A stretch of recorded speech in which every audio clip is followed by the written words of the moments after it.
네,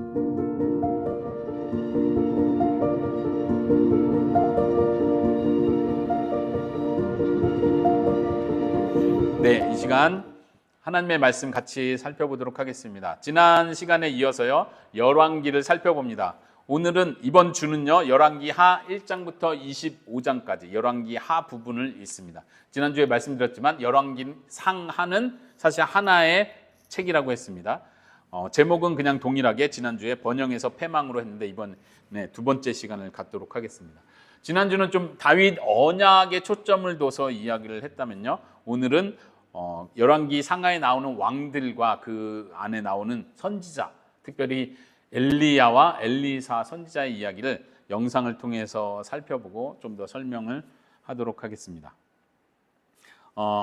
나오는 영상에서 아합 왕, 아합 왕은 누구죠? 북쪽 이스라엘의 왕 중에, 물론 북쪽 이스라엘의 왕들은 다 성경이 평가하기를 다 악한 왕이다 평가를 했는데, 아합 왕은 그 중에서도 더 악한 왕이었고, 또 성경이 자세히 다루면서 어떤 악들을 행했고 하나님께서 어떤 부분을 싫어했는지를 분명히 알 수 있도록 드러낸 그런 왕이에요. 그리고 그 아합 왕 때 엘리야와 엘리사가 활동을 하게 됩니다. 그래서 그 부분이 열왕기서에서는 자세히 다루고 있어서 그 부분을 영상에서 좀 먼저 다룹니다. 그리고 영상 안에서는요, 남쪽 유다가 멸망하기까지의 이스라엘의 역사를 쭉 다룹니다. 다시 간단하게 설명하면, 하나님께서 모세를 통해서 광야 생활을 40년 하게 하고, 그 다음 모세의 뒤를 이은 여호수아를 통해서 가나안 땅을 정복하게 했습니다. 광야 생활 40년, 그리고 가나안 땅을 정복한 이후로 가나안 땅에서 살 때 그 첫 번째 시대를 사사시대라고 하죠. 사사시대가 한 몇 년 정도 된다고 했습니까? 약 350년에서 400년은 돼요. 그러니까 꽤 긴 기간 동안 왕이 없이 가나안 땅에서 그렇게 살았습니다. 사사시대는 한마디로 어떤 시대였어요? 죄가 가득하던 시대, 죄를 반복하던 시대. 그래서 사사들이 일어나서 하나님의 말씀을 전하고, 또 하나님 앞에 죄 지은 거에 대한 대가로 벌받고 다른 나라에 의해서 핍박받을 때 사사들이 구원하는 역할을 했죠. 그러면서 사사기는 계속 반복해서 말하길, 사사가 사는 날 동안은 하나님의 말씀을 잘 지켰다. 그런데 사사가 죽고 나서 또 다시 죄를 지었다. 계속 이런 이야기가 반복됐었죠. 그게 350년에서 400년입니다. 그리고 나서 마지막 사사 누구? 마지막 사사 누구라고 말했었습니까? 엘리 제사장도 사사라고 불렸었어요. 그리고 엘리 제사장 이후에 사무엘이 마지막 사사로 등장합니다. 그리고 사무엘 다음에 사무엘의 아들들이 사사든 지도자가 될 뻔했는데, 사무엘 아들들이 너무나 패역해서 백성들이 왕을 요구했죠. 그래서 첫 번째 세워진 게 누구 왕? 왕 이름은 사울 왕. 그 다음 우리가 잘 아는 다윗 왕.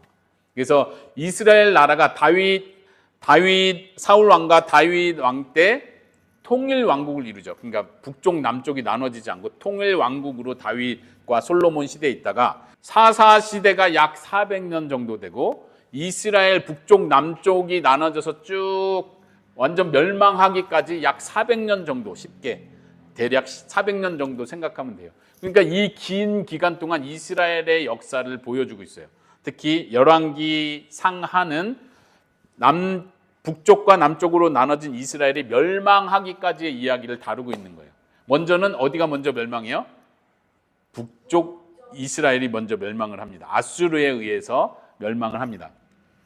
근데 그때 남쪽 유다도, 다윗 왕의 가문이었던 남쪽 유다도 아수르에 의해서 점령당하고 같이 멸망할 수 있었지만, 하나님께서는 다윗과 하신 약속 때문에 내가 남겨두겠다 해서 아수르에 의해서 패망하지 않고 남겨집니다.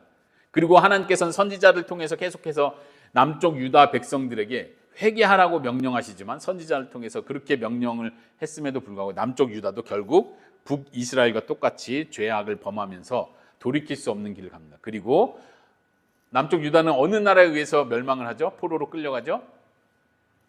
바벨론에 의해서 멸망하고 포로로 끌려가서 다 이스라엘 나라 전체가 해체되는 거죠.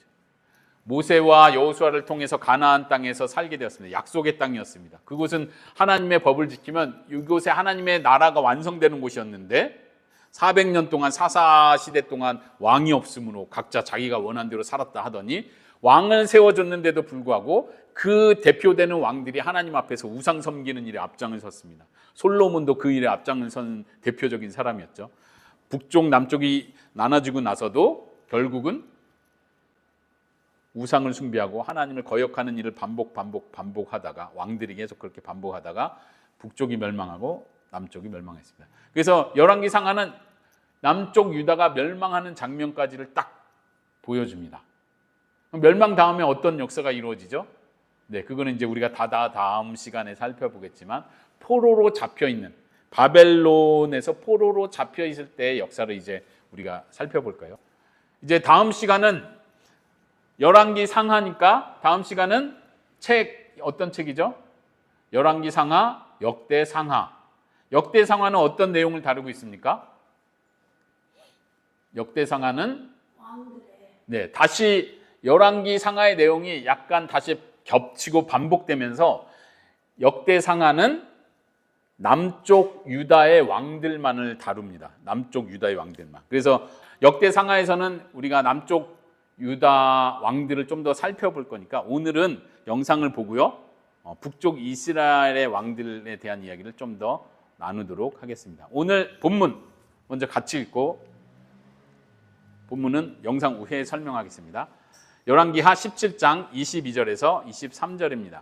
같이 시작. 이스라엘 자손이 여로보암이 행한 모든 죄를 따라 행하여 거기서 떠나지 아니하므로 여호와께서 그의 종 모든 선지자를 통하여 하신 말씀대로 드디어 이스라엘을 그 앞에서 내쫓으신지라. 이스라엘이 고향에서 아수르에 사로잡혀 가서 오늘까지 이르렀더라. 오늘까지 이르렀다. 포로 상태다. 이렇게 말하는 거 보니까 지금 이스라엘이 멸망한, 북쪽 이스라엘이 멸망한 그 다음에 지금 이 열왕기 상하가 쓰여졌다는 걸 우리가 알 수 있죠. 그러니까 왜 하나님께서 사랑하신 이스라엘 나라가 멸망했지? 어떻게 이런 일이 일어날 수 있지? 그런 충격 속에서 열왕기 상하가 기록되는 거예요. 그래서 이 이스라엘 역사에 대해서 평가를 하는 겁니다. 그 평가는 여기 나온 것처럼 아주 분명합니다. 이스라엘 자손들이, 백성들이 여로보암이 행한 죄를 따라서 행했다. 여로보암은 누구였죠? 여로보암 왕은 어떤 왕이었어요? 솔로몬 이후에 지난주에 북쪽 이스라엘 남쪽 유다 할 때 르호보암은 남쪽 유다 솔로몬의 아들이었고 여로보암은 솔로몬의 신하였는데 반란을 일으켜서 10지파를 가지게 됐죠. 그 여로보암이 처음 했던 여기서 말한 모든 죄를 따라 행했다 했는데 여로보암이 행한 가장 큰 악 중에 하나는 금송아지를 2개 만든 거예요.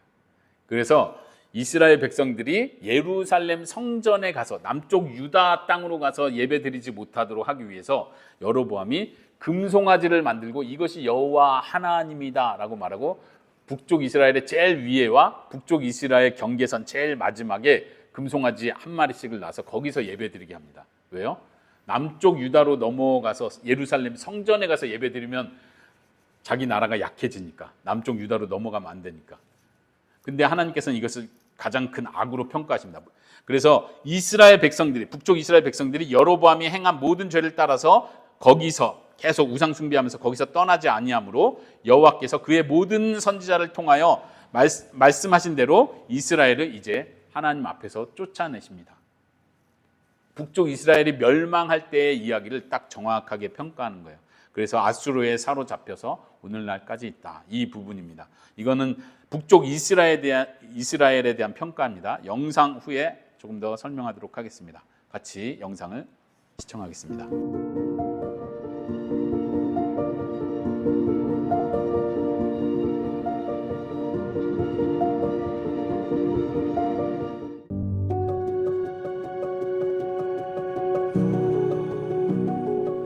이스라엘과 유다 왕들의 배교는 백성들을 하나님에게서 멀어지게 했습니다. 이에 하나님께서는 선지자들을 보내십니다. 선지자들을 통해 반드시 성취될 당신의 말씀을 선포하려 하신 것입니다. 엘리야 선지자는 이스라엘이 바알과 아세라 숭배로 타락한 상황에서 하나님의 뜻을 위해 강력하게 쓰임받습니다. 열왕기서에 등장하는 또 다른 대표적인 선지자는 엘리사입니다. 엘리사 선지자가 행한 여러 기적 중에 하나님의 말씀을 전하는 선지자에 대한 태도가 얼마나 중요한지 보여주는 사건이 있습니다. 바로 여리고의 나쁜 물을 고치는 사건과 베델의 젊은이들을 저주한 사건입니다. 여리고는 과거 여리고 전투 이후에 여호수아의 저주를 받았던 곳으로 나쁜 물로 인해 열매를 맺지 못하는 땅이었습니다. 그러나 여리고 주민들이 하나님의 선지자를 존중하자 그들은 축복을 받고 여리고의 나쁜 물은 생명수로 변합니다.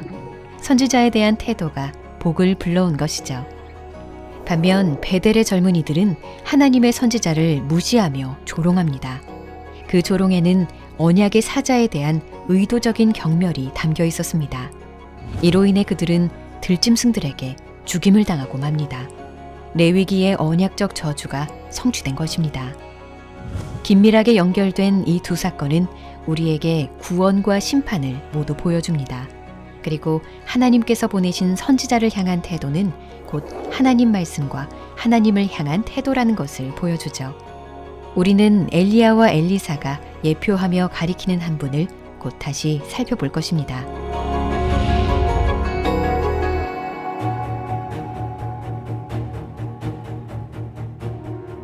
북왕국 이스라엘은 아수르에 의해 멸망합니다. 계속된 반역으로 북이스라엘의 왕이 바뀌는 동안 아수르는 군사력을 확장해가며 북이스라엘을 침략하고 점령하게 됩니다. 비슷한 시기 남유다 왕국은 자발적으로 아수르의 봉신국이 됩니다. 아람의 침략으로부터 나라를 보호하기 위해 내린 선택이었지만 이 선택은 남왕국이 여호와보다 아수르를 더 의지한다는 의미였습니다. 이것은 남왕국의 비참한 결과를 초래합니다. 유다가 아수르의 정복 대상이 되고 만 것입니다. 남왕국의 전체 역사는 북왕국에 비해 조금은 나은 면모가 있었습니다. 적어도 지속적인 배교의 역사는 아니었고 북왕국에 비해 선지자들의 목소리를 잘 수용했으며 선하고 훌륭한 왕들도 존재했기 때문입니다. 그 왕들이 바로 열왕기서 후반부에 등장하는 히스기야와 요시야입니다. 이들은 이스라엘의 예배를 개혁하고 하나님을 의지했던 선한 왕들로 평가됩니다. 그러나 이 선한 왕들조차 백성에게 임하는 하나님의 진노를 막을 수는 없었습니다. 땅은 죄악으로 인해 심각하게 더럽혀진 상태였고 하나님께서는 더 이상 백성들 가운데 머무실 수 없었습니다. 결국 남유다 왕국은 바벨론 느부갓네살의 손에 함락되고 치욕스러운 유배기를 맞게 됩니다. 그리고 모든 것이 끝난 암흑과 같은 시기가 시작되죠. 하지만 우리는 열왕기야 마지막 장에서 소망의 빛을 발견합니다. 포로로 잡혀간 여호야긴 왕이 바벨론 왕의 식탁에 함께 앉아있는 모습은 다윗 왕가의 희망의 끈이 남아있음을 암시하기 때문입니다.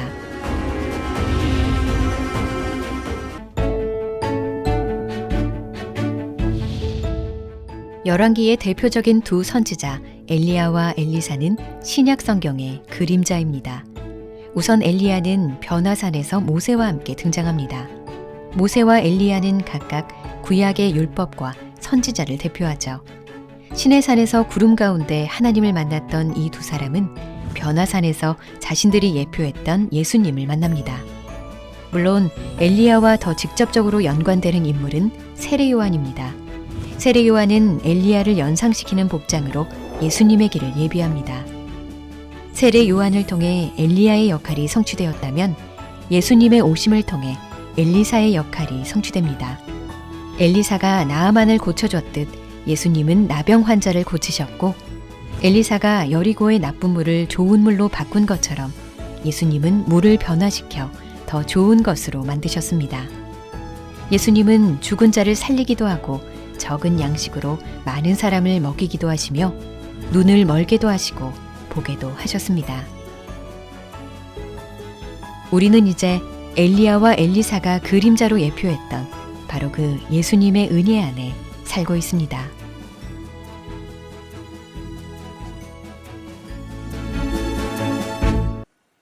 네, 지난주 영상하고 이렇게 잘라서 이번 주 부분을 본 거기 때문에 좀 짧게 끝났죠. 네.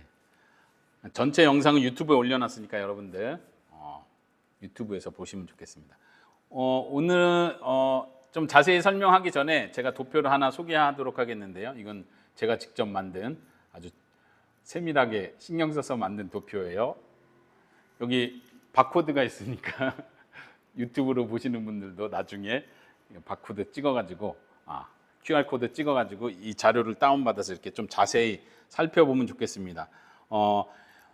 북쪽 이스라엘 왕들과 남쪽 유다의 왕들을 자세하게 이렇게 좀 핵심 성경에서 언급한 내용들만 핵심적으로 이렇게 추려서 보여주고 있는 건데 좀 자세히 조금만 자세히 한번 살펴보도록 할게요. 글씨 보입니까? 진이 보여요? 예. 여로보암, 그 다음에 나답, 그 다음에 바사, 엘라, 시므리, 그 다음에 오므리, 아합, 아하시아, 여호람 이렇게 되어 있습니다. 이쪽이 이제 북쪽 이스라엘의 왕들입니다. 이쪽은 남쪽 유다의 좀 정확하게 시대로 이렇게 겹치진 않지만 어쨌든 대충 어느 정도 이렇게 좀 겹치는 부분이 어느 정도 시대인지를 볼 수 있게 이렇게 표현을 해놨고요.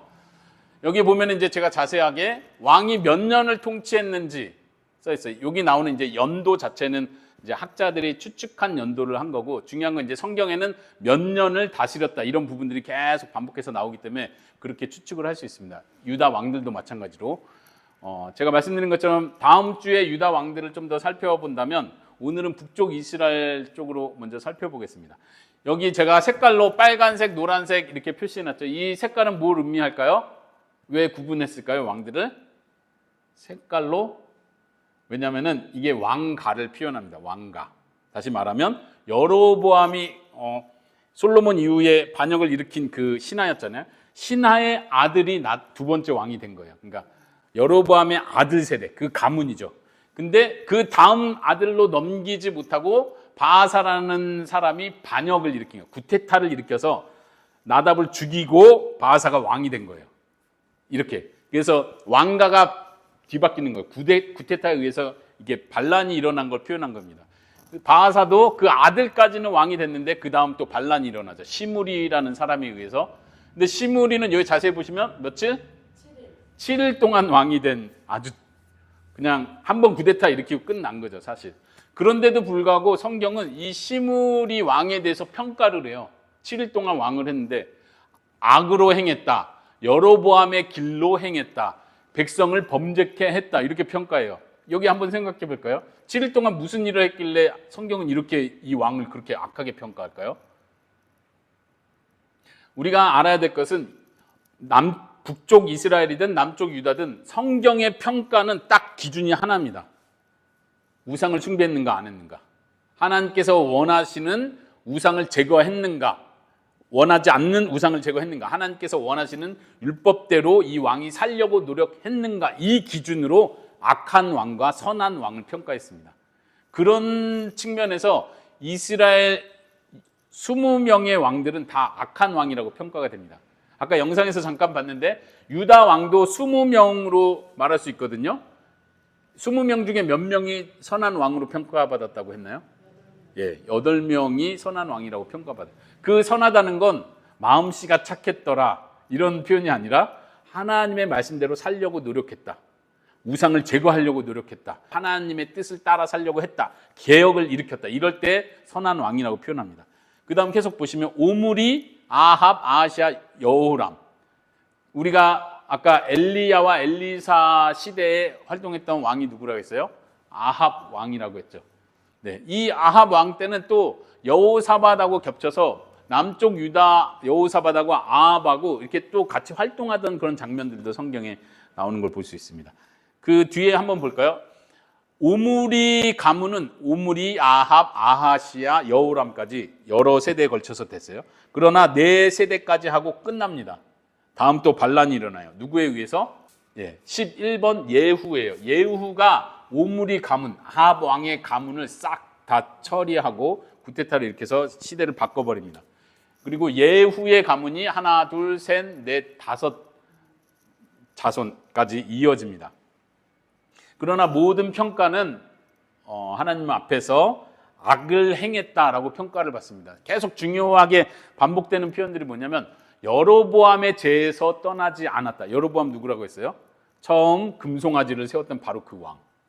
여로보암의 죄에서 떠나지 않았다. 금송아지를 제거하지 않았다는 얘기입니다. 계속 그 방식으로 하나님을 섬겼다는 얘기입니다.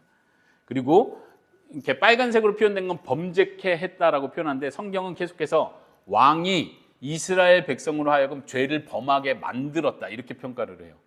왕이 먼저 본이 되지 않고 왕이 우상을 제거해 주지 않으면 이스라엘 백성은 그냥 따라오는 거예요. 지난주에 잠깐 설명한 것처럼 왕은 하나님 앞에서 대표자로서 선을 행하고 하나님의 뜻을 법을 따르는 자여야 돼요.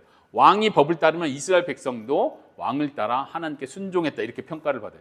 근데 왕이 먼저 범죄를 하고 우상을 숭배하고 이방 신들을 끌어와서 만들고 절하고 하면 왕이 이스라엘 백성으로 하여금 범죄케 했다라는 평가를 계속해서 성경은 아주 그냥 거의 보면 그대로 그 왕들을 평가할 때 이 표현을 그대로 씁니다. 악을 행했다, 여로보암의 죄에서 떠나지 않았다, 그리고 이스라엘 백성으로 하여금 범죄하게 했다.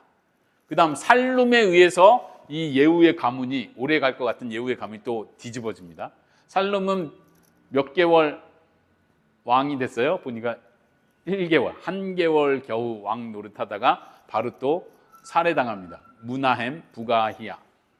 그리고 마지막 19번째, 20번째 마지막 왕은 20번째 마지막 왕은 호세아입니다. 선지자 호세아가 아니라 왕 이름이 호세아죠. 그래서 호세아 때 이스라엘 백성들이 아수르에 의해서 멸망을 하게 됩니다. 북쪽 이스라엘이 멸망을 하게 됩니다. 이때도 보면 여기 짧게 썼지만 그 전까지는 아수르 왕을 잘 섬기고 이스라엘 백성이 눈치를 잘 보면서 조공을 바치고 하다가 호세아가 생각하기를 정치적으로 정책적으로 우리가 계속 이런 식으로 살면은 노예밖에 안 된다. 애굽을 의지해서 애굽의 도움으로 우리가 좀 아수르를 물리쳐내고 좀 정치 분위기를 바꿔야겠다 하면서 아수르를 배반을 합니다. 그리고 그 일로 인해서 아수르가 이제 북쪽 이스라엘을 완전히 다 멸망시키고 다 전체를 다 포로로 끌고 가게 되죠. 여기에 대한 평가가 오늘 읽었던 바로 그 본문입니다. 북쪽 이스라엘이 멸망할 때 하나님께서는 어떻게 평가하십니까? 우리가 읽은 내용 다시 한번 같이 읽어봅시다. 하나님의 평가입니다. 시작. 이스라엘 자손이 여로보암이 행한 모든 죄를 따라 행하여 거기서 떠나지 아니하므로 여호와께서 그의 모든 선지자를 통하여 하신 말씀대로 드디어 이스라엘을 그 앞에서 쫓아내신지라. 이스라엘이 고향에서 아수르에 사로잡혀 가서 오늘까지 이르렀더라. 열왕기 17장에 보면 좀 아주 길게 이 역사적 평가를 합니다. 여기는 지금 2절만 딱 가져와서 짧게 했는데요. 그 앞에 절을 좀 더 살펴보도록 할게요. 17장 13절과 14절입니다. 여기도 한번 같이 읽어봅시다. 시작.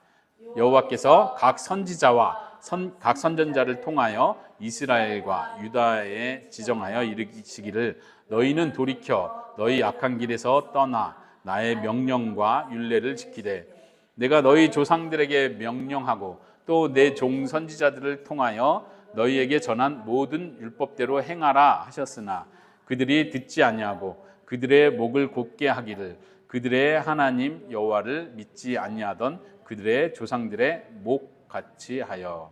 목을 굳게 했다. 목이 굳었어. 이 말은 굽히지 않고 숙이지 않았다는 거예요. 하나님 앞에서 받아들이고 겸손해지지 않고 목을 굳게 했다. 하나님 앞에서 당당한 거예요.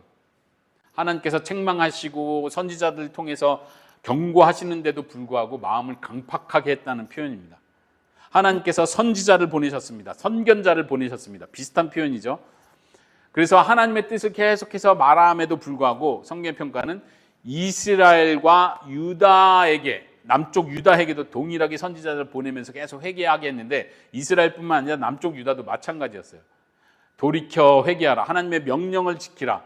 선지자를 통해서 행한 모든 율법대로 행하라 라고 말했는데도 그들은 끝까지 듣지 않았다라고 평가를 받습니다. 그러므로 하나님께서는 진노하시고 그들을 심판하셔서 포로로 다 끌려가게 하셨습니다. 우리가 이 이스라엘의 역사에서 봐야 될 중요한 점이 뭐라고 했습니까? 언약 개념으로 보는 것이 중요하다고 했습니다. 먼저는 생각해 봐야 될 게 지금 북쪽 이스라엘의 멸망을 보여주죠. 북쪽 이스라엘은 하나님의 다윗 언약 안에 들어와 있는 백성입니까? 북쪽 이스라엘은? 정확히 말하면 아니죠. 다윗 언약 안에 있는 왕국은 남유다 왕국뿐이에요. 한 민족. 다윗의 계보가 이어지는 곳은 남쪽 유다 왕국이에요.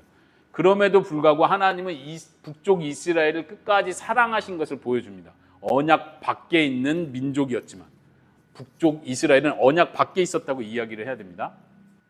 이해가 됩니까?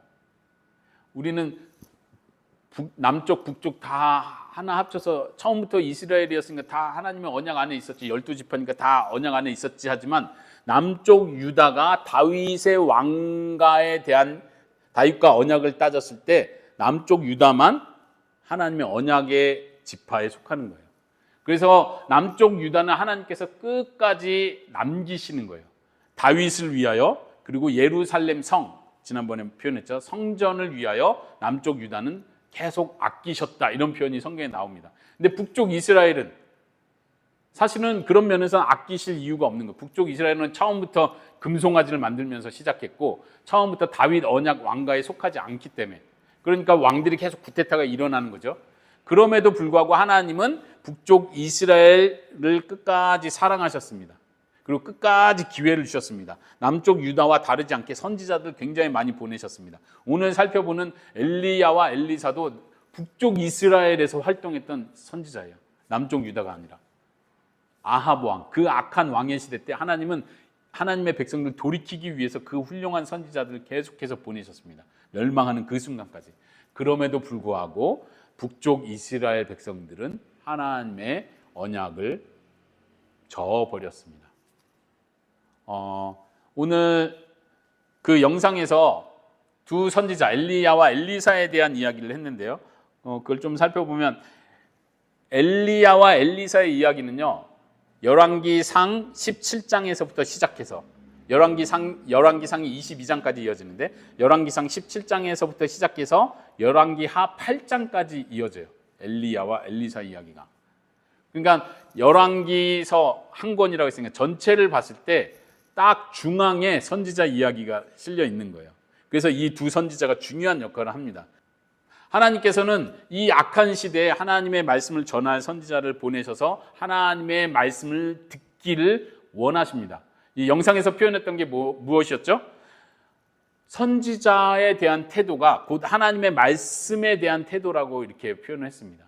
그들은 선지자의 말을 끝까지 거부했습니다. 그 선지자라는 그 사람 자체가 존귀하고 대단하다. 오늘날 하나님 말씀 전하는 설교자가 대단하고 존귀한 자다, 귀히 여겨야 된다, 이런 뜻이 아니라 하나님의 말씀을 전하는 자로서 그 하나님의 말씀을 귀히 여기는지에 대한 태도가 이스라엘 백성들 안에서 나타난다는 거예요. 그러나 그들은 어땠습니까? 엘리야든, 그 훌륭한 엘리야든 엘리사든 그들은 듣지 않았습니다. 그래서 엘리사 때에 두 가지 사건을 언급했었죠. 어떤 사건이었습니까? 여리고의 안 좋은 나쁜 물을 좋은 물로 바뀌어서 사람들에게 주는 것. 그러면서 영상에서 표현하기를 선지자에 대한 태도가 하나님의 복을 불러왔다, 이렇게 표현합니다. 그리고 또 하나는 선지자를 모욕했던 젊은이들에 대해서 들짐승이 나와서, 곰이 나와서 그들을 다 죽여버립니다. 너무 잔인한 스토리인 것 같지만 여기서도 똑같이 하나님의 말씀에 대한 태도, 하나님의 말씀을 전하는 선지자들에 대한 태도가 그들이 하나님에 대해서 어떻게 순종하고 믿음을 고백하는지를 보여주는 것이다, 이렇게 표현합니다. 그리고 영상 마지막에서 이 두 선지자는 누구를 예표한다고 했습니까? 바로 예수 그리스도를 예표합니다. 정확히 말하면 엘리야는 세례 요한을 예표한다면, 엘리사는 누구를 예표할까요? 예수님을 예표하는 거예요. 물론 엘리야가 세례 요한을 예표한다는 건 성경에 아주 분명히 나오기 때문에 분명한데, 엘리사가 예수님을 예표한다는 표현은 우리가 좀 낯설 수 있어요. 왜냐하면 일단 우리가 엘리야가 좀 더 훌륭한 선지자처럼, 더 유명하고 큰 선지자처럼 이해되기 때문에 그렇죠. 물론 엘리야 자체가 예수님을 예표한다고도 표현할 수 있지만 그 엘리야와 엘리사 두 선지자를 놓고 표현할 때는 그렇게 표현하는 것이 맞습니다. 엘리야는 세례 요한을 예표하고 그 뒤에 오는 엘리사는 예수님을 예표합니다. 왜 그렇게 말할 수 있냐면 열왕기 상 이후 열왕기 하를 읽다 보면 엘리사에 대해서 여러 가지 중요한 표현들이 나옵니다. 영상에도 조금 나왔지만 물을 깨끗하게 해서 물을 변화시켜서 사람들에게 먹이는 거, 예수님의 예표 중에 물을 변화시켜서 사람들의 피로를 채우시는 예수님의 기적이 표현되죠. 엘리사가 행한 기적 중에 아주 중요한 기적이 있습니다. 아주 특별한 기적. 그게 무엇이죠? 예수님께서 오병이어의 기적을 행하셨는데 엘리사는 어떤 기적을 했는지 아세요? 엘리사는 보리떡 20개와 채소들을 가지고 100명의 제자들을 먹입니다. 그러니까 기적이 일어났다는 거죠. 엘리사가 표현한 기적 중에 아주 명확하게 표현된 기사가 바로 이건데 예수님은 그거보다 훨씬 능가하는 표적을 보여주는 거예요. 그런 의미에서 엘리사와 예수님은 계속 이렇게 예표되고 마주보게 됩니다. 그래서 오늘 말씀을 마무리하도록 하겠습니다. 엘리야와 엘리사는 예수님을 보여줍니다. 다시 말하면 예수님께서 우리에게 하신 말씀을 우리가 하나님의 말씀으로 듣느냐 그렇지 않느냐가 중요합니다. 예수님께서 제자들에게 하셨던 말씀, 성경에 기록된 많은 말씀들을 우리는 어쩌면 가볍게 여기는지 모릅니다. 이스라엘이 선지자를 대한 태도와 비슷합니다. 결국 이스라엘이 선지자들 가볍게 여기면서 행한 결론은 무엇이었습니까? 목을 굳게 하고 하나님의 말씀 듣지 않고 명령을 따르지 않고 자신의 방식으로 삶의 길을 찾아간 거였습니다. 똑같이 오늘날도 마찬가지예요. 예수님께서 이 땅에 오셔서 가장 먼저 하셨던 말씀이 무엇인지 아십니까? 회개하라, 천국이 가까웠다. 복음을 믿어라.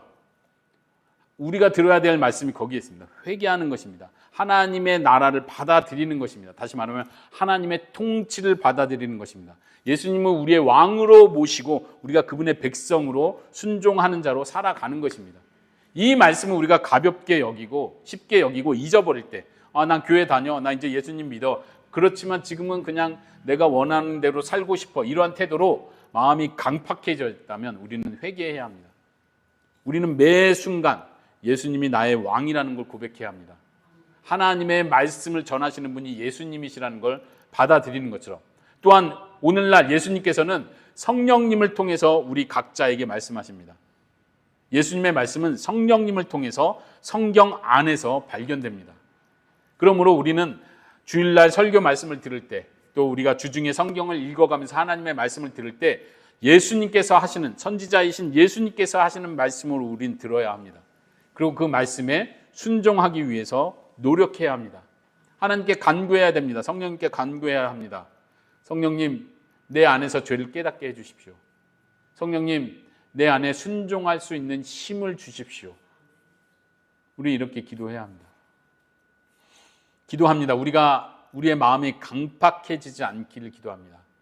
강팍해진다는 건 다른 것이 아니라 그냥 감각에 무뎌지는 거예요. 예전에는 이게 큰 죄로 느껴졌고 이것이 하나님이 너무 싫어하시고 내가 이걸 정말 하면 안 되겠다는 마음이 막 일어났었는데 지금은 비슷한 행동을 해도 별로 죄책감이 없는 거예요. 그냥 살다 보면 이 정도는 하나님도 용서해 주시고 나도 여기까지는 노력한 거고 특히 나이가 든 사람들, 신앙이 오래된 사람일수록 그 문제가 더 심각합니다. 난 이거 20년 노력한 건데 안 고쳐지는 거야. 그래도 하나님은 여전히 날 사랑하시겠지. 그렇지 않습니다.